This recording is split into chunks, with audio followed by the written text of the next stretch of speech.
இன்றைக்கு நம்ம பார்க்க போகிற ரீடிங் என்ன அப்படின்னா, உங்கள் நபர்களுடைய லவ் லெட்டர் ரீடிங். ஓகே, அந்த நபர்கள் உங்களுக்கு சொல்லணும்னு நினைக்கிற விஷயத்த அப்படியே உங்கள்கிட்ட வந்து சொல்ல போகிறோம். ஓகே, ஸோ கண்களை மூடிக்கோங்க, உங்கள் நபர்களை மனதில் நினச்சிக்கோங்க, அவங்க பேரை வந்து 3 முறை சொல்லிக்கோங்க. ஸோ அதுக்கு முன்னாடி நீங்கள் சப்ஸ்கிரைப் பண்ணலைன்னா சப்ஸ்கிரைப் பண்ணிக்கோங்க. ஏன்னா சப்ஸ்கிரைப் பண்ணியிருக்கிறவங்களுக்கு எனர்ஜி வந்து அப்படியே உங்கள் நபர்கள் உங்கள்கிட்ட சொல்லணும்னு நினைக்கிறத அப்படியே நீங்கள் ஃபீல் பண்ணக்கூடிய மாதிரி இருக்கும். ஓகே, ஸோ கண்களை மூடிக்கோங்க. ஸோ இந்த நபர்கள் உங்களுக்கு சொல்லணும்னு நினைக்கிறது, ஐ எம் ரியலி சாரி. நான் நிறைய விஷயத்தில் உன்னை ஒரு விளையாட்டு பொருள் மாதிரி நான் பயன்படுத்திட்டேன். நிறைய தடவை உன்னை நான் கண்ட்ரோல்குள்ளே வைக்கவும் ட்ரை பண்ணியிருக்கேன். ஸோ அது எவ்வளோ பெரிய ஒரு தப்பான ஒரு விஷயம் அப்படின்றது எனக்கு இப்போ தான் புரியுது. எனக்கு தெரியுது, நான் தேடி தேடி அலைஞ்ச என்னுடைய காதல் தேவன் நீ மட்டும்தான் அப்படின்றது. ஏன்னா உன் கூட இருக்கும்போது உன்னோட அருமை என்ன அப்படின்றது எனக்கு சுத்தமாக புரியலை. ஆனால் நீ என்னை இப்போ விட்டுட்டு போனதுக்கப்புறம் உன்னுடைய அருமை என்ன அப்படின்றது எனக்கு நல்லாவே புரியுது. ஸோ நீ கூட இருக்கும்போது உன்னை நான் நிறைய கஷ்டப்படுத்திட்டேன். முதல்ல நான் அதுக்கு உன்கிட்ட மன்னிப்பு கேட்டுக்கிறேன். நிறைய உன்னை ஹர்ட் பண்ணிட்டேன், மனசு காயப்படுற மாதிரி நிறைய வார்த்தைகளையும் பேசிட்டேன். எனக்காக நீ எல்லாத்தையுமே சகிச்சுட்டு நீ என் பக்கத்தில் இருந்த. எனக்கு தெரியலை, நான் இப்போ யோசித்து பார்க்கும்போது அந்த விஷயங்கள்லாம் நீ எப்படி சகிச்சுக்கிட்டு இருந்த அப்படின்றத என்னால் கற்பனை கூட பண்ணி பார்க்க முடியலை. ஏன்னா அவ்வளோ வார்த்தைகள் நான் பேசியிருக்கேன். உனக்கு வலிக்கும் அப்படின்னு தெரிஞ்சே நான் வேணும்னே ஒரு சில விஷயத்த நான் பண்ணிட்டேன். அதுக்கெல்லாம் நான் இப்போ வெக்கப்படுறேன், என் கூனி குறுகிறேன். நீ என் வாழ்க்கையிலேருந்து நான் உன்னை எப்போ மிஸ் பண்ணணும் அன்னைக்கு தான் நான் உன்னுடைய காதலையும், இந்த காதலோட ஆழம் என்ன, உண்மையான காதல்னால் எப்படி இருக்கும் அப்படின்றத நான் மனசார ஃபீல் பண்ண ஆரம்பித்ததே. ஏன்னா நீ என் பக்கத்தில் இப்போ இல்லை அப்படிங்கும்போது, நீ கூட இருக்கும்போது நான் உன்னை வந்து ரொம்ப ஓட விட்டு ஒரு மாதிரி பண்ணிட்டேன். ஆனால் நீ என் பக்கத்தில் இல்லை அப்படிங்கும்போது நீ எனக்கு வேணும் அப்படின்னு ரொம்ப ஆசை அலாதியாக வருது. நீ என் கூடவே இருக்கணும் அப்படின்னு தோணுது. உனக்கு தெரியாது, நான் நைட் டைம்லலாம் நிறைய நான் உன்னை பற்றி யோசிக்கிறேன்னு தெரியுமா? நான் ஒரு சில விஷயத்த பயப்படாமல் நான் பண்ணிடலாம் அப்படின்னு நினைக்கிறேன். ஆனால் என்னால் பண்ண முடியல. ஏதோ ஒரு விஷயம் என்னை தடுத்து நிறுத்துகிற மாதிரி எனக்கு ஃபீல் ஆகுது. நான் இங்கே இருந்தாலுமே கூட என் மனசு ஃபுல்லாக உன்கிட்ட தான் இருக்குது, உன்னை சுற்றி தான் இருக்குது. நான் டெய்லி நான் உன்னுடைய ஃபோட்டோஸ் பார்க்குறேன், உன் ஃபோட்டோஸ் பார்த்து நான் பேசிக்கிட்டே இருக்கேன். நான் பேசுகிற வார்த்தைகள் உன்னுடைய காதுகளில் விழுகுதா? நான் ஒவ்வொரு நிமிஷமும் ஒன்று தான் இங்கே நினச்சிட்டே இருக்கேன். நான் இப்போ சொல்கிறதெல்லாம் உனக்கு ரொம்ப காமெடியாக இருக்கலாம். எவ்வளோ காயம் கொடுத்தவன் எப்படி என்ன நினைக்க போகிறான், எப்படி நினைக்க போகிறான்னு நீ நினைக்கலாம். ஆனால் உண்மையான விஷயம் அதுதான். நான் ஒவ்வொரு செகண்டும் நினச்சிட்டு தான் இருக்கிறேன். உனக்கு தெரியாது, நான் இப்போ இருக்கக்கூடிய சூழ்நிலை வந்து எவ்வளோ பெரிய மோசமான ஒரு சூழ்நிலை அப்படின்றது உன்னால் கனவுல கூட கற்பனை பண்ணி பார்க்க முடியாத ஒரு ஆபத்தான ஒரு இடத்துல நான் மாட்டிக்கிட்ட மாதிரி ஃபீல் ஆகுது. இந்த இடத்துல இருந்து போகணும் அப்படின்னு நிறைய தடவை நான் ட்ரை பண்ணிட்டேன். பட் என்னால் போக முடியலை. சென்டிமெண்டலாக என்னோட சில விஷயத்த சொல்லி இந்த இடத்துல பிடிச்சி வைக்கிற மாதிரி எனக்கு ஒரு உணர்வு வருது. நிறைய டைம் வந்து நான் உனக்கிட்ட ஆன் அண்ட் ஆஃப் சுச்சுவேஷன்ஸில் இருக்கிறதுக்கு காரணம் என்ன அப்படின்றத நீ யோசிச்சிருக்கலாம். அதுக்கான காரணம் என்ன அப்படின்னா இந்த ஒரே ஒரு விஷயந்தான். நான் உங்ககிட்ட வரணும்னு நினைக்கும் போதெல்லாம் என் பின்னாடி இருக்கக்கூடிய நபர்கள் என்னை எமோஷ்னலாக பிளாக்மெயில் பண்ணிகிட்டு இருக்காங்க. இதெல்லாம் நான் சொல்லும்போது உன்னால் நம்ப முடியாமல் இருக்கலாம், ஆனால் அதுதான் உண்மை. எனக்கு என்னமோ நீ என்னை விட்டு ரொம்பவே தூரம் போன மாதிரி இருக்குது. என்னுடைய மனைவியாக நீயே ஆகியிருக்கலாமோ அப்படின்னு எனக்கு தோணுது.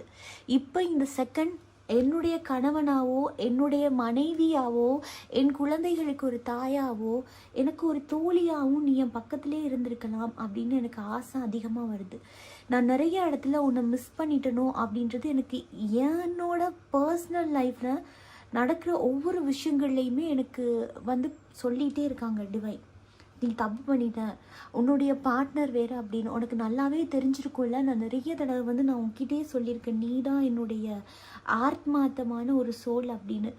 எனக்கு உண்மையாக சொல்லு, நீயும் அப்படி ஃபீல் பண்ணியா? என்னதான் உண்மையான சோல் அப்படின்ற மாதிரி உனக்கு ஃபீல் ஆச்சா?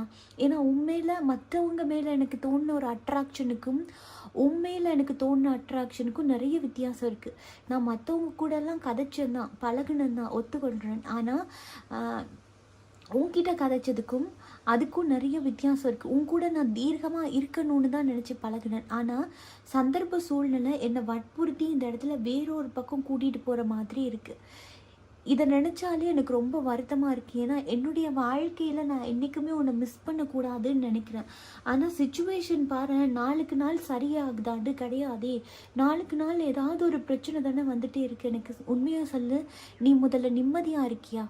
ஏன்னா உங்கள் நபர்கள் கேட்குற ஒரே கொஷின் என்னென்னா, நீ முதல்ல என்ன சோல்னு நினச்சியா, நீ நிம்மதியாக இருக்கிறியா அப்படின்னு தான். ஏன்னா அந்த நபர்களால் நிம்மதியாக இருக்க முடியலை நீங்கள் இல்லாமல் அப்படின்றத அவங்க மனசால் ஃபீல் பண்ணுறத நான் இங்கே பார்க்குறேன். ஸோ அது மட்டும் இல்லாமல், நான் உனக்கு பண்ண அந்த துரோகத்தினாலே உன் முன்னாடி ஒரு ஃபேஸை காட்டக்கூட எனக்கு ரொம்ப வெக்கமாக இருக்குது.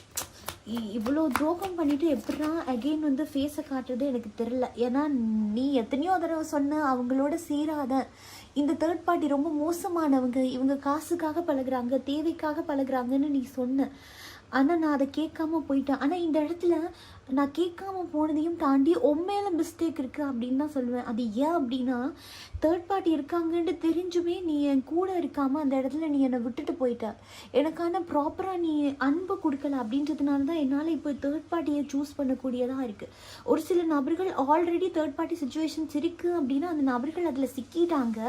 ஸோ இங்கே ஒரு நபர்கள் புதுசாக அந்த காதலுக்குள்ளே என்டர் ஆகியிருக்கலாம். அதுக்கு அவங்க சொல்கிற ரீசன் என்ன அப்படின்னா, நான் உன் மேலே இருக்கக்கூடிய அந்த அலாதியான அன்பை நான் காட்டியாகணும், கட்டுப்படுத்த முடியாமல் இந்த இடத்துல நான் ஏங்கிட்டு இருந்தேன். எனக்கு ப்ராப்பராக அந்த இடத்துல என்னை கேர் பண்ணிக்க யாரும் இல்லாததுனால நீ கொடுக்காத அந்த அன்பு எனக்கு அன்னைக்கு அவங்க கொடுத்ததும் அவங்க பேசின அந்த வார்த்தையும் எனக்கு ரொம்ப அலாதியாக இருக்குது. இப்போவும் எனக்கு அப்படி தான் இருந்துகிட்ருக்கு. ஏன்னா நீ இந்த இடத்துல எனக்கு உண்மையான அன்பு கொடுக்க இல்லையே. அவங்க கொஞ்சம் கொஞ்சமாக என் மனசுக்குள்ளே ஸ்ட்ராங்காக பார்க்குறாங்க தான், நான் இல்லைன்றலாம் சொல்ல கிடையாது. ஆனால் அதுக்கு ஈக்குவலாக நான் உன்னையுமே வச்சுருக்கேன் அப்படின்ற மாதிரி அவங்க சொல்கிறாங்க. தேர்ட் பார்ட்டியையும் பாதியாக சொல்கிறாங்க, அதே மாதிரி உங்களையும் சொல்கிறாங்க. இதுக்கு காரணம் நான் நினைக்கிறேன் உங்களுக்கும் அவங்களுக்கும் அந்த பேசாமல் இருந்த அந்த தூரம் தான். ஏன்னா நீங்கள் இங்கே இருக்கீங்க, அவங்க இங்கே இருக்காங்க. அப்போவே நீங்கள் பேசிட்டீங்க அப்படின்னா இந்த 2 of Cups அவங்க உங்களோட அந்த மிங்கிள் ஆகியிருப்பாங்க. ஆனால் நீங்கள் கெப்பை விட்டதுனாலோ என்னமோ இப்போ இந்த நபர்கள் தேர்ட் பார்ட்டி பக்கம் கொஞ்சம் அடிக்ட் ஆகி போகிற மாதிரி இருக்குது. அதை தான் அவங்க சொல்கிறாங்க, நான் வெக்கப்படுறேன், கூச்சப்படுறேன் இந்த இடத்துல அப்படின்ற மாதிரி. ஸோ இந்த இடத்துல நான் சில விஷயங்கள் அவங்ககிட்ட பேசலான்னு பார்க்குறேன். ஆனால் அதை நீ எப்படி எடுத்துக்கொள்ளுவ அப்படின்றது எனக்கு சுத்தமாக தெரிய மாட்டேன்னுது. நான் சும்மா வார்த்தைகளாலாம் சொல்ல கிடையாது, எத்தனை ஜென்மம் எடுத்தாலும் எனக்கு நீ தான் வேணும் அப்படின்ற மாதிரி. நான் அது மனசார ஃபீல் பண்ணி தான் நான் ஒவ்வொரு விஷயத்தையும் சொன்னேன். ஆனால் எனக்கு தெரியல இப்போது நான் ஆசைப்பட்ட விஷயங்கள்லாம் நிறைவேறுமா அப்படின்றது என்னால் இங்கே சொல்ல முடியாமல் இருக்குது. ஏன்னா இப்போது உன் பார்வையில் நான் என்னமோ சீட் பண்ண மாதிரியே நீ பார்க்குற. ஆனால் என்னுடைய சைடில் இருக்கக்கூடிய பிரச்சனை ஏதாவது உன்னுடைய கண்களுக்கு தெரியுதா அப்படின்னா எனக்கு இங்கே என்னோட பிரச்சனை என்ன, ப்ராப்ளம் என்ன அப்படின்றது உனக்கு தெரிஞ்ச மாதிரியே எனக்கு தெரியலை. ஸோ நீங்கள் என்ன தப்பாக நினச்சிக்கிட்டு தான் இருக்க. ஆனால் என்னுடைய சைடில் இருக்கக்கூடிய நியாயமான விஷயத்தையும் நீ பார்த்து தான் ஆகணும் அப்படின்ற மாதிரி உங்கள் நபர்கள் ரொம்ப ஸ்ட்ராங்காக சொல்கிறாங்க. ஓகே, ஸோ அது மட்டும் இல்லாமல் இந்த ரிலேஷன்ஷிப் எண்டிங் ஆனதுக்கு நான் மட்டுமே காரணம் கிடையாது, நீயும் ஒரு காரணம் தான். ஏன்னா இன்றைக்கு எனக்கு பிடிக்காத நபர்கள் கூட இன்றைக்கி திருமணத்தை பேசிகிட்டு இருக்காங்க, அவங்க கூட ஒரு கமிட்மெண்ட் ஆகணும்னு நினைக்கிறாங்க. இன்றைக்கி நான் விருப்பமே இல்லாமல் ஒருத்தவங்க கூட மன ரீதியாகவும் உடல் ரீதியாகவும் நான் ஜாயின்ட் ஆகி இருக்கிறேன் அப்படின்னா அதுக்கான முழுக்க இருக்கக்கூடிய தூண்டுகோல் நீயாக தான் இருக்க. இந்த இடத்துல குற்றவாளி எவ்வளவோ தண்டிக்கப்படக்கூடியவங்களோ அதே மாதிரி ஒரு குற்றத்தை செய்ய தூண்டுபவர்களுமே தண்டிக்கப்படக்கூடியவர்கள் தான் அப்படின்ற மாதிரி ஒரு ஆதங்கமான ஒரு எண்ணம் உங்கள் நபர்களுக்குள்ளே இருக்கிறத நான் பார்க்குறேன். ஏதோ ஒரு இடத்துல உங்கள் நபர்கள் ட்ரிகர் ஆகின மாதிரி இருக்குது. ஸோ அந்த ட்ரிகர் ஆகி அடுத்து என்ன பண்ணுறது அப்படின்னு தெரியாமல் இந்த நபர்கள் ஒரு சில முடிவுகள் இங்கே எடுத்த மாதிரி தான் இருக்குது. இங்கே பார்த்தீங்கன்னா ஸ்டக் மூமெண்ட், இடைப்பட்ட அந்த இடைவேளி அதுங்கிறதே உங்களையும் உங்கள் காதலையும் இங்கே வேறு சைக்கிளில் திருப்பி விட்ட மாதிரி இருக்கீங்க பார்க்க. ஸோ அது மட்டும் இல்லாமல் நிறைய பேருக்கு இங்கே நீங்கள் நினச்சிட்டு இருக்கீங்க அந்த நபர்கள் ஓகே யோசிக்கிறாங்கன்னு. ஆனால் அந்த நபர்கள் ஏதோ ஒரு விஷயத்தில் மாட்டிக்கிட்டு உங்ககிட்ட சொல்லணும்னு துடிச்சிட்டு இருக்காங்க. ஓகே, ஸோ இதை நீங்கள் ஆத்மார்த்தமாக நீங்கள் ஃபீல் பண்ணியிருந்தீங்க அப்படின்னா இதுக்குள்ளே ஏதோ ஒரு விஷயம் இருக்குது அப்படின்றத நீங்கள் ஃபீல் பண்ணி கொண்டு இருக்கீங்க அப்படின்னா கண்டிப்பாக உங்களுக்கான லவ் ரீடிங்ஸ் இருக்குது இன்னும். ஓகே, ஸோ அப்படி என்னுடைய நபரோட நபர்களோட மனதை நான் இன்னும் கொஞ்சம் ஆழமாக படிக்கணும்னு நினைக்கிறேன் அப்படின்றவங்க வந்து டைரெக்டாக நீங்கள் வாட்ஸ்அப்க்கு டிஎம் பண்ணி அந்த நபர்களுக்கு மட்டுமே பிரத்யோகமான ரீடிங் ஆஃபர். ஓகே, ஸோ நான் இந்த இடத்துல தான் இந்த ரீடிங் ஆஃபரை வந்து டிசைன் பண்ணேன். ஏன் அப்படின்னா இதில் வந்து நிறைய பேரோட மனசில் வந்து இது சொல்லணும் அப்படின்ற ஏக்கம் அவங்களுக்கு அலாதியாக உருகி கொண்டே இருக்கிறாங்க. அப்படிங்கும்போது எஸ், கண்டிப்பாக டிவைன் எவ்வளோ தூரம் அவங்களுக்கு கைட் பண்ணும்போது அந்த சோல்கான ரீடிங்கை நம்ம கொடுத்து தானே ஆகணும். ஸோ அப்படிங்கும்போது இந்த இதோட கனெக்டிவ் ரீடிங் உங்களுடைய நபர்களோட மனதை நீங்கள் முழுசாக தனிப்பட்ட ரீதியாக தெரிஞ்சுக்கொள்ளணும் அப்படின்னா உடனே நீங்கள் வாட்ஸ்அப்க்கு டிஎம் பண்ணி உங்களுக்கான பர்சனல் ரீடிங்கை வந்து புக் பண்ணிக்கொள்ளுங்க.